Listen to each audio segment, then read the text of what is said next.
380 kilómetros del Partido de la Costa en la ciudad de Buenos Aires. Hoy nos hemos llegado con toda una premisa para descubrir toda esta movida que hay de la política nueva, y hemos llegado hasta el escritorio, el despacho del doctor Oscar Alba, que ha tenido la deferencia de atendernos en esta tarde que está media nublada, media gris en Buenos Aires, pero a pesar de todas sus actividades ha tenido un tiempito para atendernos. Buenas tardes, doctor, ¿cómo le va?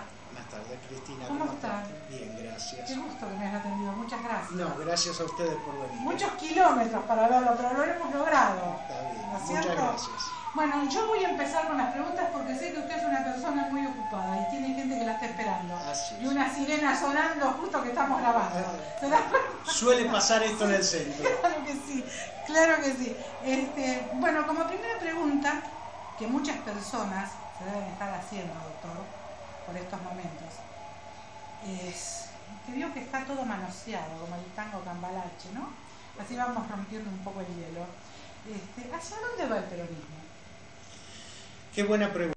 Vamos a diferenciar el peronismo de este gobierno para empezar. Por eso pregunté hacia dónde va el peronismo. El peronismo es un movimiento que va trabajando y va creando condiciones para que el pueblo esté mejor. Este gobierno que dice ser peronista, en primer lugar vamos a negar absolutamente su origen. Recordemos que en el 2003 surgió de un sector mínimo que tuvo el apoyo y gracias a ellos consiguieron llegar al gobierno. El 22% de los votos. El 22% de los votos. 2003. Pero apenas asumieron, lo primero que planteó el presidente de aquel entonces fue la transversalidad, donde convocó a los movimientos piqueteros, a la izquierda nacional, y al peronismo lo dejó de lado. De hecho, en el 2005, cuando él decidió convertirse en ministro de Economía y dijo que Roberto Lavagna no era más persona de su gobierno, directamente echó a todo el peronismo de su gobierno y empezaron a hablar de la transversabilidad y realmente no quedó ningún peronista en el gobierno. Hoy, Cristina Kirchner no tiene absolutamente ningún peronista en su gobierno. Esto que quede claro. El peronismo tiene que buscar nuevas opciones. ¿Considera que es el final del ciclo para el kirchnerismo? Estamos ante una encrucijada. El 2013 es un año bisagra.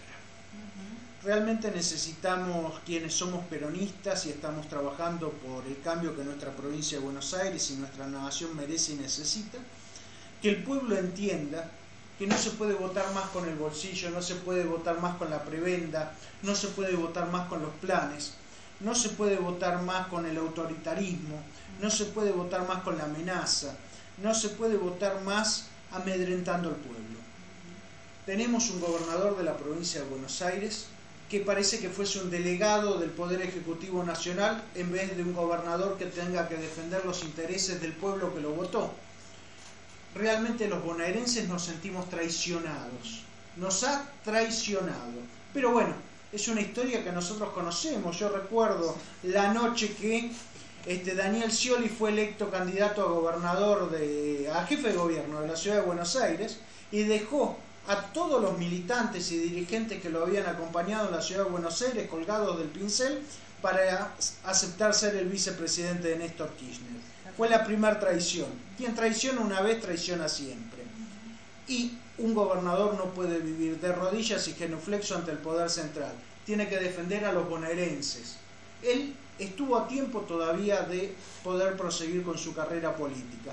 Y fue antes de aplicar el impuestazo extorsivo que le aplicó a todos los bonaerenses. Un impuestazo confiscatorio.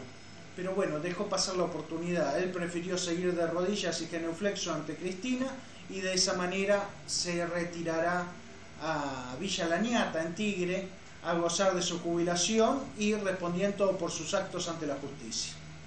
Bueno, casi sin comentarios, ¿no? Lo que usted desee. ¿Por qué piensa usted que el peronismo ha perdurado durante 50 años a lo largo de la historia? El general dijo algo muy sabio. Todos son peronistas y el pueblo argentino es peronista. tenemos gente de derecha, gente de izquierda, gente de centro, pero el pueblo es peronista. Usted puede recorrer todo el país y todo el país le habla del peronismo. Hay solamente otro partido que son nuestros primos hermanos, los radicales, donde uno encuentra a un radical en cada punta del país. Han venido muy vapuleados, han sido destrozados como instrumento partidario, pero la ideología de ellos todavía sigue vigente y sigue viva.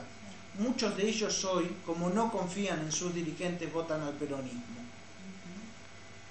Es terrible, ¿no? Es terrible. Fíjese lo que... Claro, si el oyente realmente escucha, no oye, escucha, que un dirigente radical tenga que votar a un peronista porque no confía en sus propios camaradas, ¿no? Porque compañeros, digamos, son los peronistas. Ellos son correligionarios. Correligionarios, exactamente. Y con las nuevas fórmulas que ustedes presentan, generarán políticas para corregir lo que no está bien en la Argentina, por ejemplo, la sensación de inseguridad que tenemos, la educación, la salud, el lavado de dinero. Vamos a ir por partes. En primer lugar, no hay una sensación de inseguridad. No me diga eso. Sino que estamos viviendo... al ministro. Yo lo desmiento. No solo lo desmiento, sino que lo hago responsable directamente a Cristina Kirchner, al gobernador Scioli, a la ex ministra Garré, ahora al nuevo ministro, que es realmente una persona que entregó nuestra fragata en Ghana, que se ha enriquecido, es el ministro que más se ha enriquecido en la historia del kirchnerismo. También lo hago responsable a Berni y lo hago responsable a Casala. Pero no solo eso, acá hay algo muy claro. El domingo pasado en el programa de La Nata, algo que yo vengo diciendo y que he salido en otros programas, mostró cómo nuestras fronteras son completamente permeables y alguien pasa y entra con lo que se les ocurra, desde una criatura, droga, contrabando... La trata blanca, la famosa trata blanca, lo que ¿no? a usted se le puede ocurrir. Pero ¿por qué es esto? Esto ya no es inacción, esto no es desidia, esto es complicidad. Pero había un presupuesto para eso. No, se lo roban, no importa. Esto es complicidad. Complicidad claramente. ¿Por qué? No puede ser. Nosotros tenemos solamente el 7% de nuestras fronteras radarizadas. Uruguay, Paraguay, Bolivia, Chile, Brasil, con la extensión que tienen toda su frontera, tienen el 100% de sus fronteras radarizadas. Pero nosotros tenemos un agravante. Tenemos una empresa de capital estatal que se llama INVAP. E INVAP produce los radares, los fabrica. Nosotros mismos los fabricamos. Y no los estamos poniendo en la frontera. Ya no podemos hablar de desidia, ya no podemos hablar de incapacidad. Esto claramente es complicidad. Con todo esto que venimos sufriendo los argentinos a nivel país, ¿considera que seguirá siendo convocante el peronismo?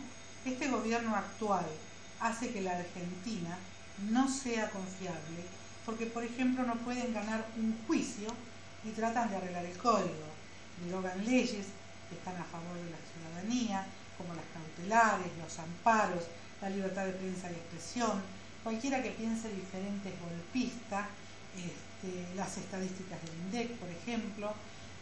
Seguimos sintiendo los argentinos que la justicia avanza, pero más que lento, en las causas de corrupción tan notables en nuestro país.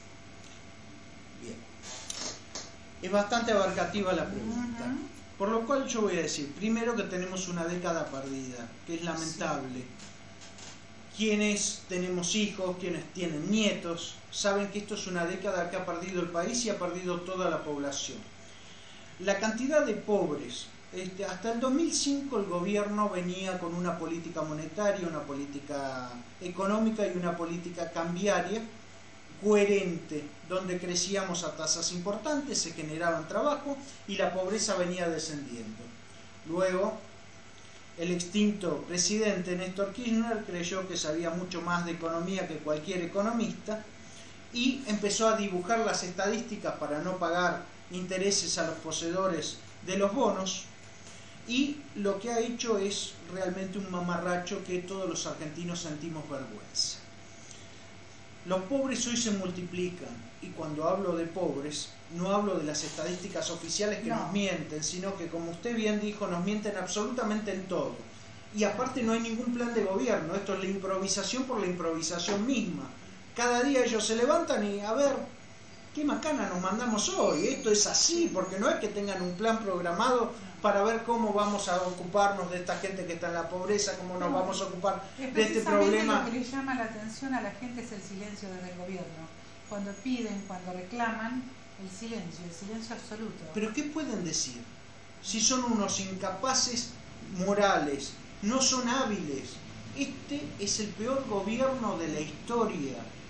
Nunca tuvimos tanta corrupción como con este gobierno, nunca en la historia, y tampoco nunca tuvimos tanta desidia. Muchos hablan del gobierno del 99 al 2001 y que se tuvo que ir en helicóptero. En realidad, por muchísimo menos, ese presidente se tuvo que ir del gobierno en helicóptero. Esta gente es nefasta. Nunca en la historia tuvimos algo igual. No escuchan.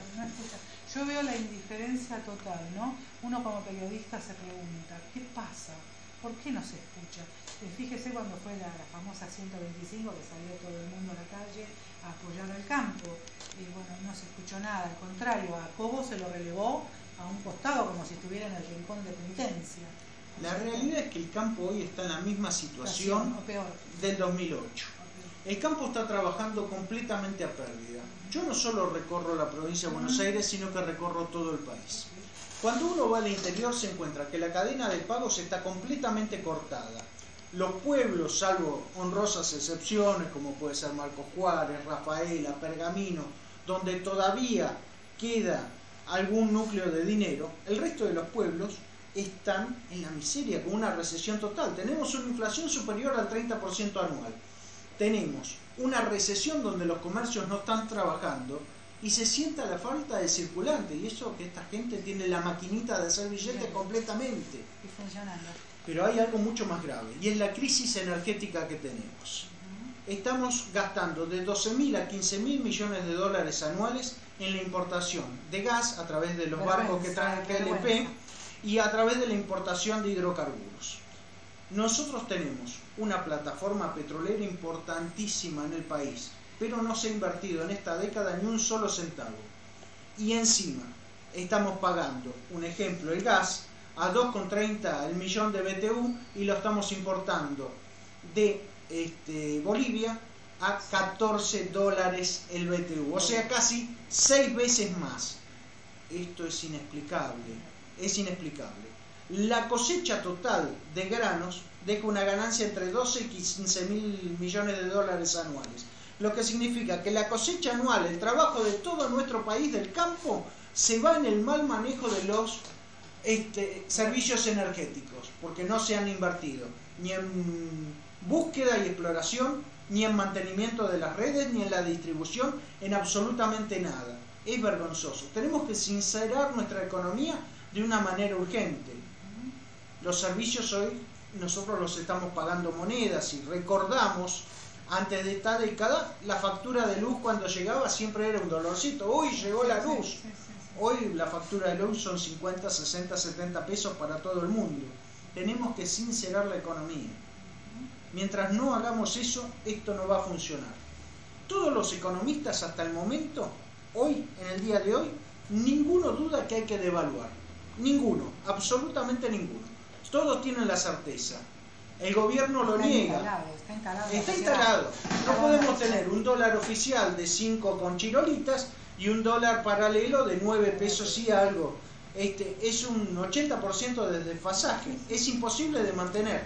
La gente del campo, y no solo la del campo, sino la de la industria y todos los sectores, tienen que comprar los insumos a un dólar blue de 9 pesos. Y tienen que vender, voy a hablar nuevamente del campo, tienen que vender sus cosechas a un dólar que con las retenciones se lo terminan pagando a 3,20. Es un 300% de diferencia. ¿Cómo se puede mantener una estructura productiva de esta manera? Es imposible. Estamos yendo hacia un cuello de botella donde la crisis está instalada. Ellos pueden seguir con su estructura mental, psicológica y psiquiátrica de la negación, negando absolutamente todo, pero la realidad los va a llevar por delante. Pero aparte yo le digo una cosa, basta con que camine el conurbano bonaerense, como dice usted, y de repente se va a dar cuenta los márgenes de pobreza que hay. Mire el Chaco, mire los POM, por favor. No vayamos tan lejos. No, por eso digo... Vayamos a Florencio Varela, vayamos a José Cepaz, vayamos a Merlo. No, pero también acá en Capital. Pero esa gente que vive del plan, hoy el plan ya no les alcanza. Entonces salen con el carrito a cartonear los que tienen intención de trabajar. Y los que no tienen intención de trabajar se dedican a vender paco o se dedican a asaltar a la gente, que es mucho peor. Si no arrancamos con un cambio educativo y cultural, este país no tiene futuro. Nosotros necesitamos hacer un cambio muy profundo desde la educación, desde la cultura, y tenemos que hacer cumplir las leyes por sobre todas las cosas. Pero yo me pregunto, usted tocó un tema muy